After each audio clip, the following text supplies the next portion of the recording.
my name is Syed. I have 300 units under management, and I've done $10.7 million last year, and this year I'm forecasting to do 11 million. I had friends, family, everyone tell me like, what are you thinking? What are you doing? It's not possible. They had a lot of doubts in me during that time. But for me, I'm a guy that I bet on myself and I know I'll figure it out. I took action and I've been in business for about 7 years now. I started my business just doing a house hacking type business. I ended up making the unit that I lived in into an Airbnb, and it had some great success. It was making 2 to 3 times rent, and I said I wanted more, so that's kind of when I ended up making my entire building. From there, it's like when the light bulb went off, and I was like, hey, I'm making 2 to 3 times rent for every single one of these units. I want to scale up and do more. So I'm gonna drop this on you guys. This is the only 8-figure Airbnb host that I know.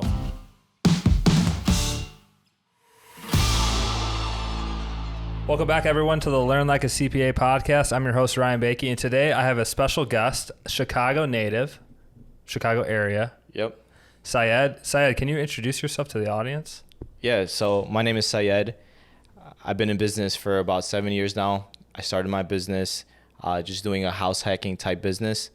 I ended up making the unit that I lived in into an Airbnb. This was back in 2017, 2018, and it had some great success. It was making 2 to 3 times rent, and I said I wanted more, so that's kind of when I ended up making my entire building an Airbnb or short-term rental. And then from there, it's like when the light bulb went off, and I was like, hey, I'm making 2 to 3 times rent for every single one of these units. I want to scale up and do more. So that's kind of when I started my business. But now, fast forward, I have 300 units under management, and I've done $10.7 million last year, and this year I'm forecasting to do 11 million. So I'm going to drop this on you guys. This is the only 8-figure Airbnb host that I know. 8 figures in annual revenue on Airbnb. You said it was through how many units? So I probably had 250 units that made the $10.7 million worth of revenue. This year is kind of flat from a revenue perspective, even though my unit count increased. So that kind of tells you per unit level, my revenue decreased, but because I scaled more units, my revenue's flat year over year. And I want to get into that. Is that through the saturation, more hosts getting in, or less demand, or a combination of both? Or so the national topic at the moment is saturation and new units coming in, but the demand being flat. But in my markets, it's actually opposite. Like my unit count is flat in my markets, month over month, year over year, just a small increase, but the demand decrease. And I think that's driven by majority of like the hotel occupancy increasing because the hotels started opening up and people started going back to hotels. So in my markets, my unit count stayed flat, but the demand decreased. And what markets are those? Do you care to share? Yeah, so one of them being Chicago's where I'm from, but I'm in a few other markets, but majority of my portfolio is in Chicago. And if you're in Chicago, are you primarily targeting business travel?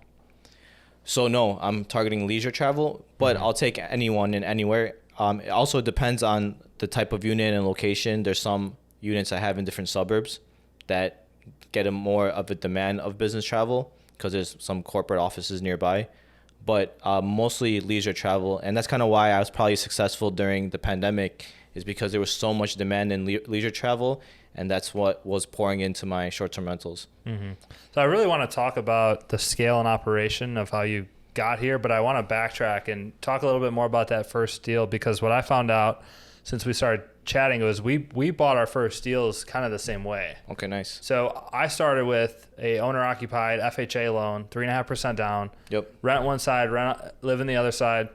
And at the time, my mortgage was $1,500 a month, but the top upstairs unit was paying $1,200 a month. Okay. So at 21 years old, I was able to cut out the largest expense that most people have, which is housing, to only $300 a month. Right. And because I was reading the Bigger Pockets books and I was going down that route, I knew that I had to find an actual deal. So when I bought a property, I put it under contract for $230,000, knowing that it was going to appraise for more. And so I put it under contract for $230,000. It appraised at $250,000. I was able to go to the seller and say, "Hey, I'm going to bump up the contract price to $250,000, knowing that the bank would approve it because it appraised for $250,000." Right. And he would be happy because he would get more sales sales, and I would get a $10,000 commission. I would get $10,000 towards my closing costs. Right. And so that's how I had nothing out of, no closing costs, little to no down payment money, and that's how I bought my first house. So similar type story for me. I wanted to go the low money down route, and I did like a FHA financing. I did 5% down. I took the financing from my 401k from the corporate job I had at the time. I think it was like $25,000 from like my 401k. The purchase price was like $500,000, and I rolled in the closing costs back into the loan. So I got a credit. So I ended up increasing the price a little bit to end up rolling those closing costs. So it was just $25,000 out of pocket to get a 4-unit building plus a basement, which is like amazing, right? And that's kind of what launched my my life going forward and what I have now. So when you bought that first one, did you immediately quit your job to go to real estate full time? Like, what was that transition? Right. So initially that was the intention, but I thought it would take like 10, 15 years type thing of accumulation of real estate to be able to offset the income that I was making from my job to cover my expenses. But I had the situation where when I made that unit that I lived in into an Airbnb, it was making two times rent. And then when the summertime came, it was like 3 times rent. And that's when, again, I was like, okay, can this work in more units? And then I started making my other units when there was like up for renewal at the time. I made those into short-term rentals, and every single unit that I put on, I was getting that 3 times rent during the summertime. So that's when I was like, okay, if I make this whole building, a short-term rental, then I'm already covering all my income that I make from my job. So that's when like 2-3 months into doing like short-term rentals is when I went to my manager at work and I was like, hey, I want to put in my month notice, and that's when I told them, and they said like, hey, can you just stay part-time and we'll let you keep your benefits? And I said, sure. So that lasted about like 4, 5, 6 months part-time, but I was really not even focused on the job during that time. I was just working on my other job. So it took me like 3 months to be like, hey, I'm ready to get out of this. Like I really said, like, this is a once in a lifetime opportunity. And I had everyone tell me like, you're crazy for doing something like this, right? I came from a corporate background, went to college, working in finance, working my way up, getting promoted, getting close to that $6-figure amount salary. And I had friends, family, everyone tell me like, what are you thinking? What are you doing? It's not possible. They had a lot of like doubts in me during that time. But for me, I'm a guy that I bet on myself and I know I'll figure it out. I had, levers to pull just in case if this doesn't work, can I do X, Y, Z and come back in the corporate world?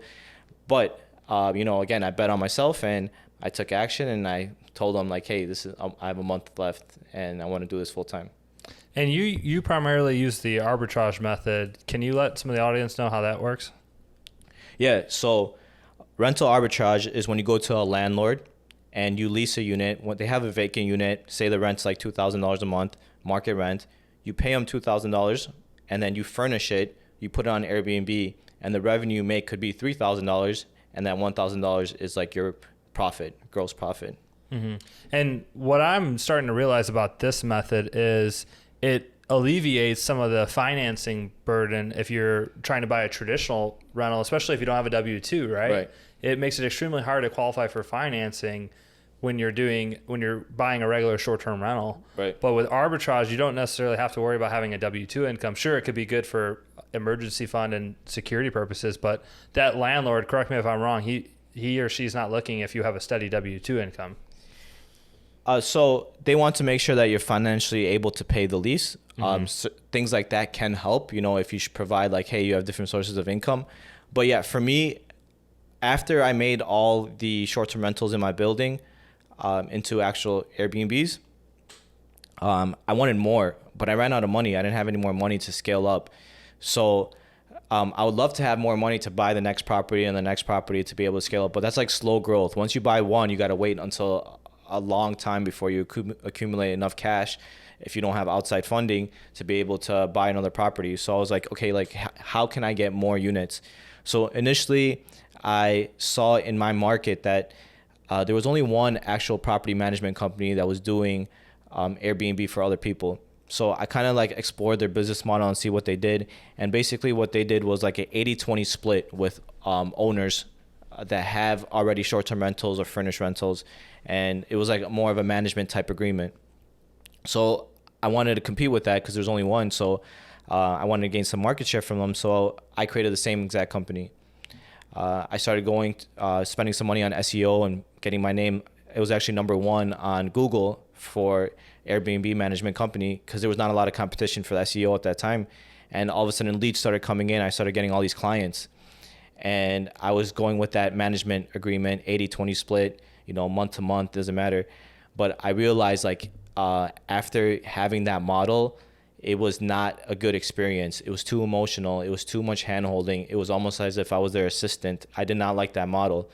And they were simply using a lot of my time. And then all of a sudden when they didn't need me, they would cut me off, right?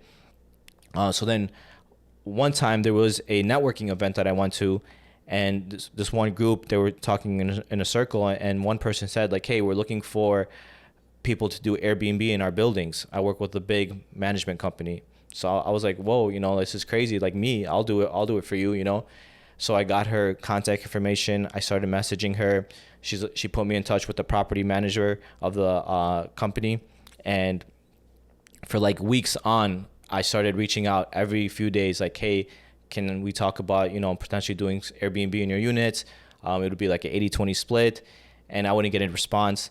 Then I started calling. I started even coming into the office. I was bugging them for weeks to months, right? And to try to get them to say yes to me. Finally, the property manager was fed up, and then he put me in the office with the boss. So the guy was a super alpha male, comes in, tells me all this stuff, doesn't even let me say a word, and then he's like, I'm not doing this. I'm not getting in the furniture business. We're not no Airbnb in our buildings. And then that's when I was like, hey, how about you allow me to lease some of your units? Allow me to lease 2 units. You have 1,000 of them. You have more than 100 vacant. Allow me to just lease 2 units, and I will pay you the rent, but let me put it on Airbnb. And then that's when he was like, okay, that's an option. As long as you pay the rent, don't cause any issues, I'll let you have these 2.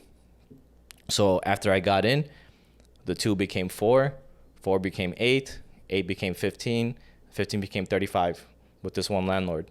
And that's kind of when the rental arbitrage business for me kind of started. And this is before even the word rental arbitrage even existed, and I was doing this before it even was brought up.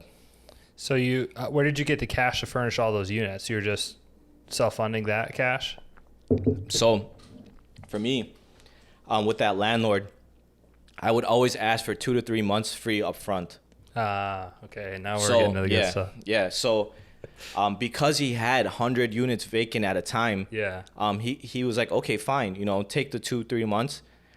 So I would spend that $10,000 to furnish a unit, and within 2 to 3 months, I'd make that money back. So, and then I would go use that money to get more furniture. So it was easy for me to use those funds to reinvest back in the business to scale up to 35 units with him. And that's when I started getting a decent amount of cash back in my business to be able to even scale more. At the time, I was asking landlords 2 to 3 months free, and I was hustling for that. It was hard to convince, but I was convincing them. A few of them. Now it's not as easy I didn't hustle as much. Now I only ask for a month free up front, and I have my my startup costs I recoup back in 6 months. One being landlords are not susceptible to they don't want to give me the 2 months free. It's too much for them. Or number 2, I'm not hustling hard enough, finding those landlords that are okay with that, But, 4 to 6 weeks is kind of what I'm getting now. Mm-hmm. So give us a timeline of, okay, it sounded like you started in 2018. Yep. Do you remember exactly how many units you had 2018, 19, 20? Yeah, so I could give ranges. It all blurs because the units are coming in and out. Yeah. So when I gave my notice to my job, I had 6 units at that time. Majority of them were my buildings, my units. And how much were you making a month off those 6? I probably was netting $6,000 a month, $1,000 per unit, which is enough for me at that time. I was not living that luxury lifestyle or anything. I just had to pay rent, and that's when I gave my notice because I said hey, if any other unit I add on is just icing on the cake. I'm just making more money from what I'm doing now. So it was 6 units at the time.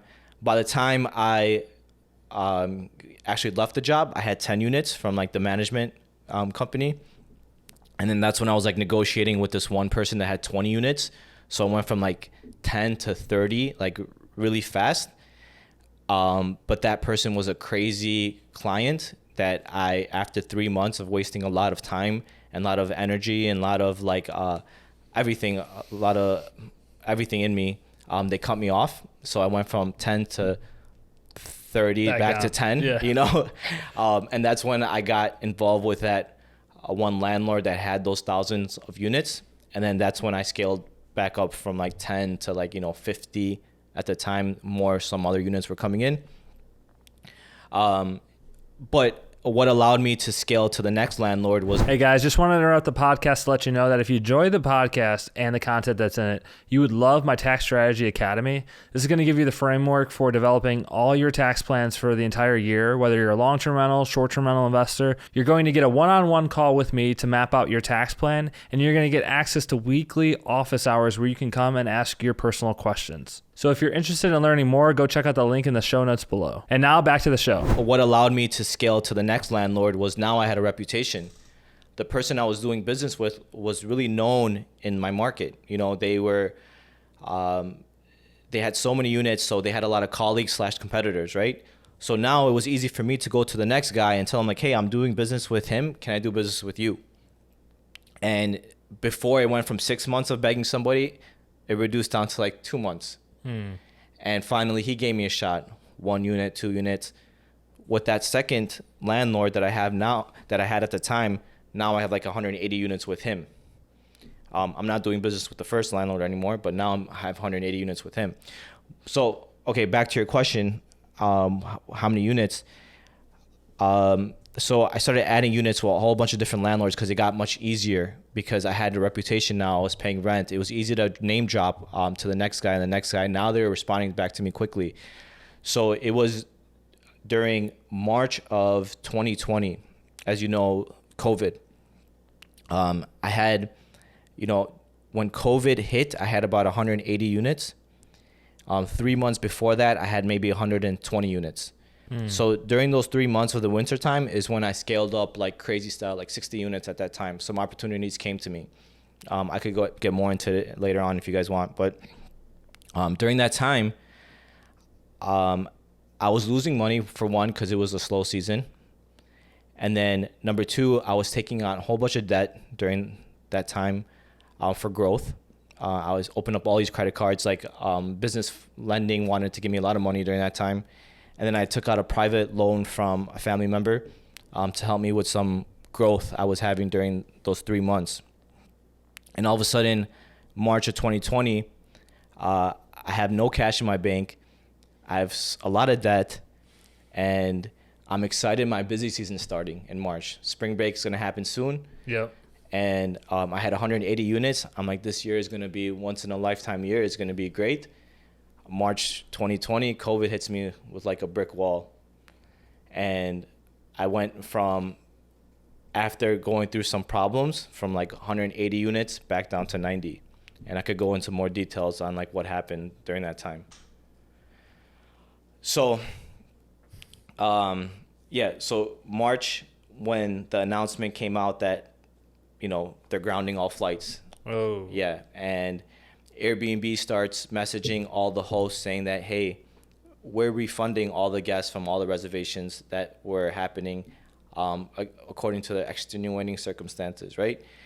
And I, don't have any cash in my bank account from the growth and the losses I had and I had a lot of debt from all the credit cards. And now all of a sudden they refunded everybody. And then now all of a sudden in 2 more weeks, I have like $300,000-$400,000 of rent that I need to pay. Wow. So I was like, okay, this is done. I don't have a business anymore. I don't have dollars coming in. Like what, like it's over with, And it hit me like so hard that like I couldn't even react or like feel bad or anything. It's just like, okay, I tried. Something that was out of my control happened, and it's over with. But I'm like, okay, wait, let me try one last try with these landlords. Let me give them some options that if these like 10 things happen in the next like month or two, then I could potentially stay in business. And like looking back now, like I think I hit on every single one of those 10 things, and that's why I'm in business now. So one, I had to go to these landlords to tell them like, hey, like this is what's going on. And at the time, it was so new, it didn't affect anybody else's industry but ours, right? Yeah, right. So I literally walked into my landlord's offices and I told them like, listen, I'm wiped out. Like there's no more money coming in. I'm not going to be able to pay you the rent. What do you want to do? And can you do one of these three options? And the three options I like brought up to them was like, one, we could share revenues for any revenue that comes in. And like we could do like, you know, a 60-40 split, 50-50 split, whatever you want. Number two is allow me to terminate my lease and just walk away, pick up my furniture and walk away.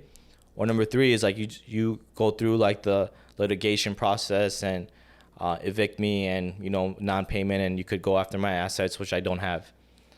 And then out of the 10 landlords that I had at the time, like 4 of them were like, listen, we're not COVID charity. We're going to go after you until you have nothing. You know, I'll take the shirt off your back, you know.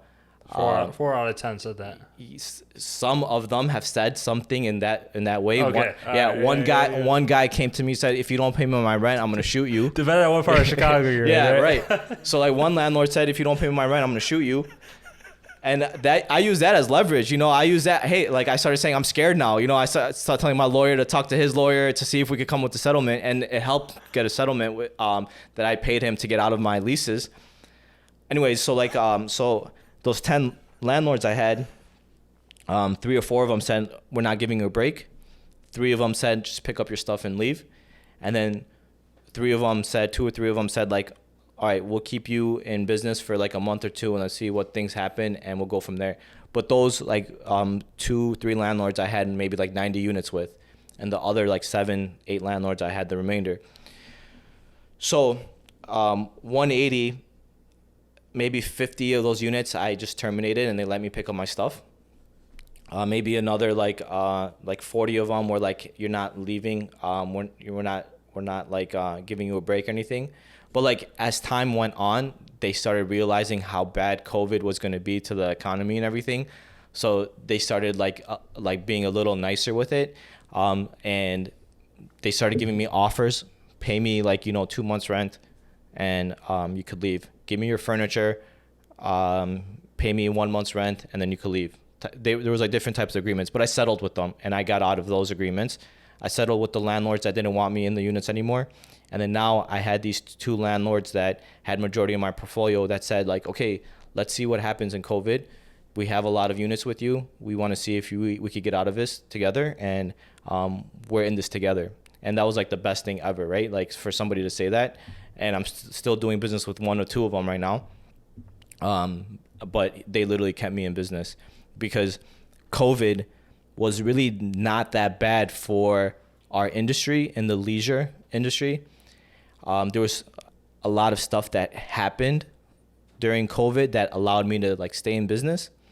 Like I got some EIDL funding, like 150,000 that helped me pay down like my 20% interest credit cards, you know. And then there was like some PPP funding, but I didn't get a lot of it. I got like 25,000 on the first round that helped me with some, you know, expenses that I had. But with that being said is in the first 2 months, when it was like if you walked outside, like you turned into a zombie during COVID, like that's how it was. We lowered our prices to all our units to like what a market rent would be for an unfurnished rental. And because I didn't have the obligation to lease anymore and we're just sharing the revenue, I would book anybody now, right? And then I put my minimum stays to like 14 days minimum just so I could get those long, attractive like bookings to like just get us through. And people started booking, you know. We had like first responders, people going through domestic issues at their home, divorce, like people traveling for like work, the work that was like necessary during that time. So the first 2 months wasn't that bad, you know, for me and my business. And that's kind of what the landlord said, okay, fine, let's like see what happens during like the summertime. And I was giving them money during those 2 months. So they were like, you know, we don't have to take these units back. But I'm talking a lot. I don't know if you want to no, just keep going. I guess, so how did you go from you go from 180 units down to 90 to not even thinking you're going to have a business to now 350, you said? So 300, but now it's reducing to now, so a little less than 300. But okay, so getting back in my story, so I went from 180 back to 90. Then I was with those landlords that was keeping me in business, doing revenue share, so my expense decreased significantly, right? Yeah, right. And then there was these opportunities that happened during COVID that, again, was a once in a lifetime opportunity. And it was actually somebody else that's been on your podcast that like brought attention to an opportunity for me that, you know, took me to the next level. So what it was is there was this company named Stay Alfred that went bankrupt during the pandemic. And Michael Chang brought it up to me like, hey, they're liquidating the furniture, you know, give your offer. I'm like, what am I going to do with their furniture? You know, there's nothing I could do. I don't want to pay $1 for it, you know, like, he's like, then just offer $1, see what happens. You know, that's kind of what he told me. So I'm like, all right, listen, I went and emailed the liquidator attorney. I'm like, you know, I'll buy your furniture for $200 per unit. You know, it usually costs $10,000 per unit. So, you know, pennies on $1, I'll pay you $200 per unit. And I had no interest in buying it at all because the pandemic just happened. I'm trying to figure out what's going on. You know, what do I do with this even? But they ended up responding back to me in like 4, 5, 6 months later. And that was when my summer was going on at the time. It wasn't that bad. You know, summertime for me, the supply in one of my markets cut down 50%. So, you know, people were still booking, people were coming because like demand decreased too, but like supply 50% decrease is like, you know, substantial. So they ended up responding to me and saying like, hey, we accept your offer, $200 per unit on these 20 units. So I'm like, okay. I ended up going back to my landlord that I have a revenue share with. I'm like, listen, can I add on more units with you? Now I don't have the upfront cost, right, of the furniture. I'm like, can I add units with you? And he's like, yeah, you can. We could still go on the revenue share. He was hurting too from a long-term tenant demand perspective, right? So he was open to me to have units in his thing. So I ended up taking those 20 apartments worth of furniture and putting it into his units. And then I went back to the liquidation attorney. I'm like, can I have more? Can I have more? And I ended up buying 150 apartments worth of furniture at pennies on the dollar. So 1.5 million worth of furniture for 20 grand? 20 grand, yes, to buy. Did I do that math right? Yeah, right. No, it was around that, but it ended up as time went on, the value of the furniture ended up getting more because there were other bidders coming in at the same time. So it started off with like $200 per unit, then ended up moving to $500 per unit, you know, towards the tail end. And there was opportunities that I wish, like they were offering me 150 apartments in this one Nashville building that Stay Alfred owned at the time, and then it was like brand new stuff. They didn't even get to go live. Wow. And then I'm like, what do I do? Like I couldn't do anything with it. I didn't know what to do with it. Like it was just too much stuff. And then now obviously I regret not figuring out a solution for that because now I'm going on and buying furniture now, you know? So it was like more than I could even manage. Like I had to figure out how to get warehousing and trucking and movers like overnight. And I had to go to locations from all across the country, from Atlanta to Dallas to Ohio to, you know, Minnesota. Like I wasn't me, it was my team. They were going, I was paying them to go out to these different locations, finding movers. And then I ended up figuring, like Googling, like, how do I get a truck, you know? And then I found out there's like Uber trucks, you know? And I started ordering trucks to all these different locations. I started calling my contacts for like warehousing, like, cause I didn't know where to put it. I had 4 warehouses around the country. And it was like crazy. Like, overnight I created like a wholesaling logistics business, like overnight, like just like by Googling, you know, cause I had this once in a lifetime opportunity with this one. I had the supply of units coming to me. Yeah. And then I had a supply of furniture coming to me. So all of a sudden it was like a perfect storm of things. And at the same time, the supply of units in my market decreased. So it was just like a once in a lifetime opportunity for me to get this furniture and get these units. So I ended up scaling significantly back to like, you know, up to 300 units. So the stars aligned perfectly. Yeah, the stars aligned perfectly. So what does your tech stack look like now if you were to add on another 20 to 30 units? What would that process be right now if you had that opportunity presented? Yeah, so I think like my tech stack has been kind of like grandfathered in for like the past years. It's no crazy new softwares that I'm adding, but we have like the hospitable type software for I guess for guest communication and also for like screening. It like helps. Um, we also use like their data for like reviews and things like that. It helps a lot too for like our performance, our performance bonuses for like our cleaners and guest communication people. And then I have a PMS. I use Logify. Okay. I'm not saying like I recommend Logify. It's just for what I needed at the time. It worked out. We visited a couple other softwares at the time, and this just worked out. There's one thing that I really liked about Logify was like this hotel representation inventory type thing that they had. Basically, like if I had 20 identical units, like they could have just like, one on Airbnb to help me fill those in. So, yeah, so that's kind of why we chose that. But then I had to use another software to help schedule that. I forgot VR Scheduler or something is the name of that software. And then we use like project management software. Like from the last time I heard, we moved over from Trello to Monday.com, I think. Monday. How big is your team? Yeah. Okay, so my team is maybe about 100 resources. 50% of them are located in the Philippines. And then the other 50 people are located in my local markets, but majority of the local people are cleaners, maybe like 35 cleaners, runners, people dropping off supplies and cleaning supplies and linen and everything, and handymen, and like a general manager to oversee everything, and some movers and to help set up like new furniture and move furniture out of units. So logistically, is that manager looking and seeing that? Well, I would suppose it's ex cleaner that says we don't have enough supplies here. And you send supplies in. How does that look like logistically? So a cleaner reports to what's going on to the unit, which gets sent over to Philippines, and Philippines ends up purchasing all those items, sending it to our little storage thing, and then that ends up getting distributed back into the units. By the runners? By the runners, yeah. Okay. Yeah. Nice. So, yeah, 50% of my team being in Philippines is like, they're really like, they run the show. Like everything is out of the Philippines. Like I even have this one thing I do called EOS. It's like this infrastructure operating system that I have. It's from this book called Traction.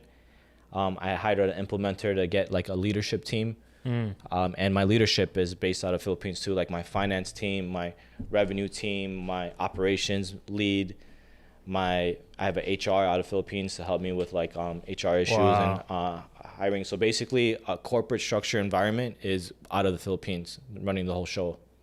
And then they're sending the communication over to people over here to what to do. And so the decisions that you have to make is just hiring, firing, and what properties you're going to pick up? Yeah, so like basically my work on a weekly basis is I have this one leadership meeting that I have for an hour and a half that's really structured on like what we go through. Like we start off with going through our scorecard to see like the metrics by department, and if they hit the target or we're below, and if below, why, or above, why. And then we go through our initiatives or KPIs for like that quarter and see how they're progressing in there. Any to-do lists or any decisions that need to be made. So I tell my team like there's always decisions that they need from me throughout the week. Do send it to me like throughout the week so I could think about it. Like when I'm like, at the gym or like driving, I could get to think about what I want to do with it. But during this one leadership meeting we're firing off answers. Yeah. Okay. And I'll tell you, even though it's like an hour and a half, and that's like what majority of my weekly work is, that hour and a half, it's like I'm exhausted because like it's like my brain is like all the decisions for the whole week and for the whole company made right then and there. But I am thinking about this decision throughout the week, but they tell me like it changes. It could change based off what they tell me in that conversation. But majority of my time that I spend is that leadership meeting. And then I spend a lot of my time with like relationship management with my landlords. Like I do spend time talking to them, updating them on how my units are doing because they want to make sure that I'm doing good because I'm in control of a lot of their portfolio. We talk about new growth and new opportunities. We talk about life. We play pickleball together and stuff. Like we go to coffee, and it's just relationship management with like the landlords, which is fun. I like that. I like talking to high-end people. there's some like fires that have to be put out during the week, like when crazy stuff happens, you know. And then there's some screening that I also get involved in. Like sometimes I'm the last decision maker on people that are coming into my unit for like higher risk people, like that don't have like a filled out profile and or reviews and stuff, and I have to make a decision on whether they're gonna stay or not. So that's kind of like how my week is. I get updated on like the revenue management dashboards on how we're doing on a daily basis, that I think about like, okay, hey, where we're going from a cash flow perspective. Like it's always just like reports being sent to me and I'm just thinking, you know. Is there a criteria for a deal that you look at? Like a revenue to gross rent test, or what do you do? So I kind of got out of that like revenue to gross rent type thing. It's more about the relationship I have with that landlord. It's more about how many units does this landlord have? Can I grow with him in time? Where are his units located? Is the market rent like reasonable? Like those are the type of things I look at. Because generally, like by putting it on the Airbnb platform, you should be profitable, you know. And for me, it's my expense run rate. I have some economies of scale now. Like I'm not adding new people at the moment. So if I add 10 more units, it's like the expense run rate is still going to be flat, besides like the fixed costs associated with those units. Like I'm not hiring more people. So those people that I have right now, their cost is going to be burdened with the new 10 units. So if anything, I'm like, you know, getting some savings by adding some more units in theory. But like, you know, typically if you were to go back and like check, like, you know, you want to average like 2 times rent all year long, but there is a bell curve with the amount of like I have, because the seasonality of my business is like strong. You know, summertime is where you make all your money and wintertime is where you lose money. So overall, on average, like 2 times rent is kind of what you want to be able to hit for me. And for me, my portfolio will show like maybe some of them are 2.5 and some of them are like 1.2. You know, I'm losing money on some units, you know, but sometimes I keep them just to keep that relationship with that landlord. Even in the same building, there's properties that lose? Yeah. Wow. Sometimes one unit quality is better than the other. You know, I'm not in like brand new luxury A-class buildings that they're all like identical and stuff. Some units have been rehabbed over time, and in older buildings, like I would say my units are like in B- type areas, and that's okay. You know, as long as you still make money, I'm okay with having that as my niche. And do you have any advice for people that are looking to get started in arbitrage? So my advice would be, one, learn about the business. A good resource is to go to like YouTube and follow some of the influencers to like see what they're doing. Follow a lot of people on Instagram and learn about the business for one. But after you take some time to learn about it, take action. You know, it's a low cost, low barrier to entry type business where you can, if you can convince a landlord or owner to rent a unit, it's really just about $10,000, $15,000 worth of startup costs to be able to do it. You should have that dollar amount saved somehow, and you should be able to take action and try it out. If it doesn't work out after 1 or 2 years, at least you know. But if you just spend time just like, should I do it or should I not do it, you will end up not doing it ever. So my biggest thing is like, take action and try it. You never know what opportunity comes from it. Awesome. Where can listeners of the podcast find you? So I just started posting on Instagram a couple months ago. So if you want to follow me on Instagram at Syed, SYED BNB, just follow me on Instagram and you could see a lot of the content I'm posting. Awesome. Well, thanks for coming on the show today. Yeah, it was a good time. Pleasure.